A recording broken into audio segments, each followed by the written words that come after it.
बिस्मिल्लाहिर्रहमानिर्रहीम। आज की हमारी वीडियो प्रॉपर्टी से रिलेटेड है। प्रॉपर्टी बेचने या खरीदने से पहले आपको किन अहम बातों का ख्याल रखना चाहिए, आज हम आपको 7 ज़रूरी अहम बातें बताएंगे जिनका आपको प्रॉपर्टी बेचने या खरीदने से पहले ख्याल रखना चाहिए। तो हमारी वीडियो को एंड तक देखें। वीडियो अच्छी लगे तो हमारी वीडियो को लाइक करें और हमारे चैनल को सब्सक्राइब करें।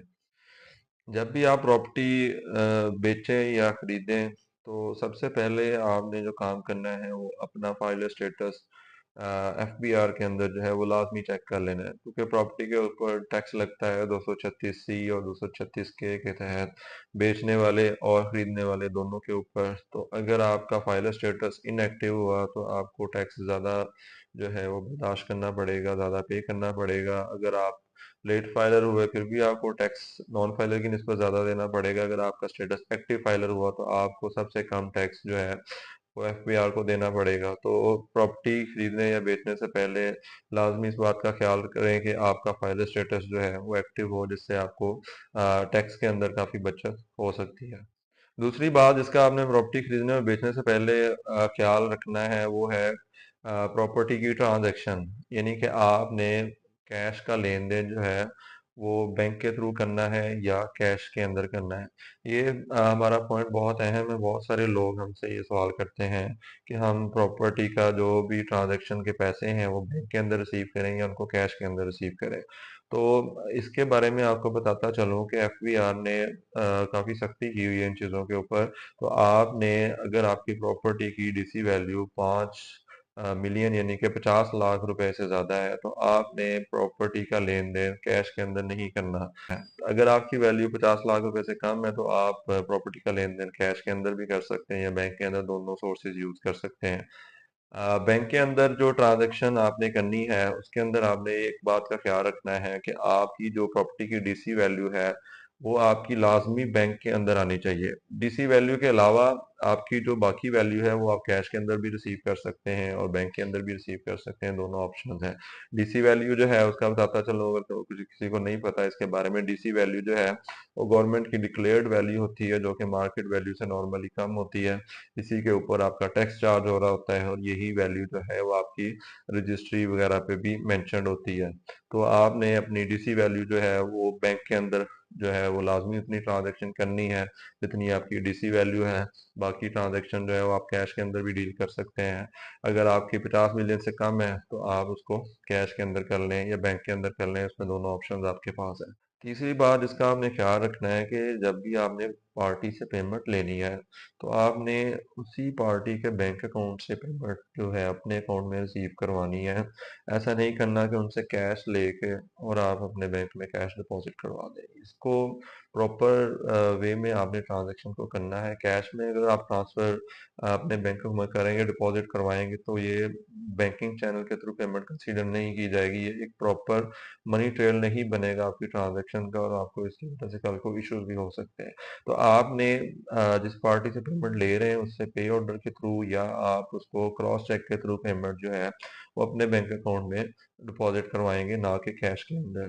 तो इस एक बात का और आपने ख्याल यहाँ पे करना है कि पेमेंट जो जिस पार्टी से आप ले रहे हैं वही पार्टी हो जिस पार्टी को आप प्रॉपर्टी सेल कर रहे हैं। ऐसा ना हो कि पार्टीज नॉर्मली करती क्या है कि कुछ पेमेंट वो अपने अकाउंट से कर देती है, कुछ कहती हैं जी मैं अपने बेटे के अकाउंट से या किसी दोस्त के अकाउंट से आपके अकाउंट में ट्रांसफर जो है वो कर देता हूँ। तो इस सूरत में आपका मनी ट्रेल प्रॉपर नहीं बनेगा। आपने सेकंड पार्टी जो है उससे बोलना है कि आपने अपने अकाउंट से ही मेरे अकाउंट में पेमेंट जो है वो लगवानी है, किसी तीसरे अकाउंट से आपके अकाउंट में पेमेंट नहीं आनी चाहिए। इस बात का लाजमी ख्याल रखें ताकि आपकी मनी ट्रेल प्रॉपर बन सके और आपको कल को इश्यूज ना हो। चौथी बात जिसका आपने ख्याल रखना है वो ये है कि जब भी आप टैक्स का चालान जमा कराएं प्रॉपर्टी का, उसकी रसीद हमेशा संभाल के रखें और उसके ऊपर लाजमी चेक कर लें कि आपका सीएनआईसी और आपका ही नाम आना चाहिए। उसको कल आप अपनी टैक्स रिटर्न्स के अंदर जो है वो एडजस्ट भी करवा सकते हैं, उसका रिफंड भी ले सकते हैं जो आप टैक्स 236 सी या 236 के का जो है वो जमा करवा रहे हैं। तो इस बात का ख्याल रखें कि आप उस चालान की कॉपी अपने पास लाजमी रिकॉर्ड के अंदर रखें। इसके अलावा आप कोशिश करें कि जो प्रॉपर्टी टैक्स का चालान है वो खुद जमा करवाएं, चाहे बैंक में जमा करवा लें या वो ऐप के थ्रू भी पीएस आईडी ऐड करने से उसकी पेमेंट हो जाती है। नॉर्मली इसके अंदर जो इशू ये आता है कि जिसके थ्रू आप प्रॉपर्टी ट्रांसफ़र करवा देते हैं एजेंट के थ्रू, वो आपकी प्रॉपर्टी का चालान जो है वो टाइमली जमा नहीं करवाता और आपके पास की रसीद नहीं आपको मिलती उसकी। तो इस वजह से आप उससे चालान ले लें और उसको खुद बैंक में जमा करवाएँ या ऑनलाइन ऐप के थ्रू जमा करवा के उसकी रसीद लाज़मी सँभाल के रखें। और जब आप एनुअल टैक्स रिटर्न जमा करवाएँ, तब अपने कंसल्टेंट या अपने वकील को लाज़मी वो सीपीआर जो है, कैश पेमेंट रिसीप्ट जो है, वो लाज़मी उसको प्रोवाइड करें ताकि वो आपका जितना टैक्स आपने जमा करवाया है, वो आपकी इनकम टैक्स रिटर्न में एडजस्ट हो सके। पाँचवीं अहम बात, अगर आप ओवरसीज़ पाकिस्तानी या मुल्क से बाहर रहते हैं और पाकिस्तान के अंदर प्रॉपर्टी परचेज़ करना चाह रहे हैं, तो आपने प्रॉपर्टी की जो भी ट्रांजैक्शन की अमाउंट है, वो बाहर से भेजते हुए इस बात का ख़्याल रखना है कि वो आप अपने रोशन डिजिटल अकाउंट में भेजें या फिर अपने ही अकाउंट में भेजें और इसका प्रॉपर रिकॉर्ड भी रखें जो आप रेमिटेंस बाहर से पाकिस्तान के अंदर भेज रहे हैं। रेमिटेंस प्रॉपर लीगल सोर्स के थ्रू भेजें, हवाला हुंडी का ज़रिया यूज़ ना करें प्रॉपर्टी खरीदते हुए पैसों के लेन देन में। और अगर आप प्रॉपर वे में इसको अपने अकाउंट में ट्रांसफ़र करेंगे, अगर रेमिटेंस बैंकिंग सोर्स यूज़ करेंगे तो आपकी अमाउंट सारी वाइट हो जाएगी और आपको कल को इसके अंदर मसले मसाइल भी नहीं होंगे। छठी बात जिसका आपने ख्याल रखना है वो ये है कि आपने प्रॉपर्टी का परचेज या सेल करने से पहले अपने वकील या अपने टैक्स कंसल्टेंट से लाज़मी एक बार राब्ता करें और उनको इन्फॉर्म करें कि मैं ये प्रॉपर्टी इतनी वैल्यू की, इतनी वर्थ की जो है वो परचेज करने जा रहा हूँ या सेल करने जा रहा हूँ। उसकी रीज़न ये है कि आपका टैक्स कंसल्टेंट जो है वो आपकी वेल्थ के बारे में बेटर जान रहा होता है, बेटर उसको पता होता है कि आपकी वेल्थ जो है वो कितनी डिक्लेयर हुई है। आपके वेल्थ के अंदर इतना कैश भी है कि आप प्रॉपर्टी को परचेज कर सकते हैं या नहीं कर सकते। तो आपको बजाय इसके कि प्रॉपर्टी परचेज या सेल करने के बाद जब आप सालाना रिटर्न जमा करवाने जाएँ, तब आपके वकील को पता चले कि आपने इतनी प्रॉपर्टी ली है और आपकी वेल्थ में तो आपके एसेट्स ही कम डिक्लेयर हुए हुए हैं, तो आपके लिए इश्यूज़ बन सकते हैं। तो अपने वकील को लाज़मी इन्फॉर्म करें, अपने कंसल्टेंट टैक्स कंसल्टेंट को कि मैं ये प्रॉपर्टी सेल करने जा रहा हूँ या परचेज करने जा रहा हूँ।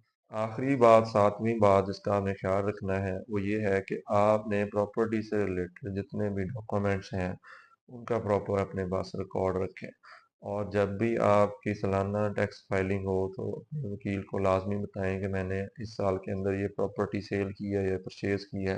उसके ऊपर जो टैक्स जमा करवाया है उसका चालान आपके पास लाज़मी होना चाहिए और प्रॉपर्टी की रजिस्ट्री की कॉपी या फ़र्द लाज़मी अपने वकील को सालाना इनकम टैक्स रिटर्न के अंदर दें ताकि वो आपकी टैक्स रिटर्न के अंदर प्रॉपर्टी को प्रॉपर डिक्लेयर कर सके। और इस रिकॉर्ड को आने वाले दिनों में भी अपने पास रखें, इसको ज़ाया ना करें। आपने जो भी टैक्स जमा करवाया है या प्रॉपर्टी का जो भी सेल परचेज के डॉक्यूमेंट्स हैं। उम्मीद करता हूँ आपको आज की हमारी वीडियो अच्छी लगी होगी। अगर वीडियो अच्छी लगी है तो हमारे चैनल को सब्सक्राइब करें और वीडियो को लाइक करें। अगर आपका कोई क्वेश्चन है तो आप हमारी कानूनी टीम से रब्ता भी कर सकते हैं। हमारा रब्ता नंबर है 0300 7649271। IRA tax and business consultants. शुक्रिया।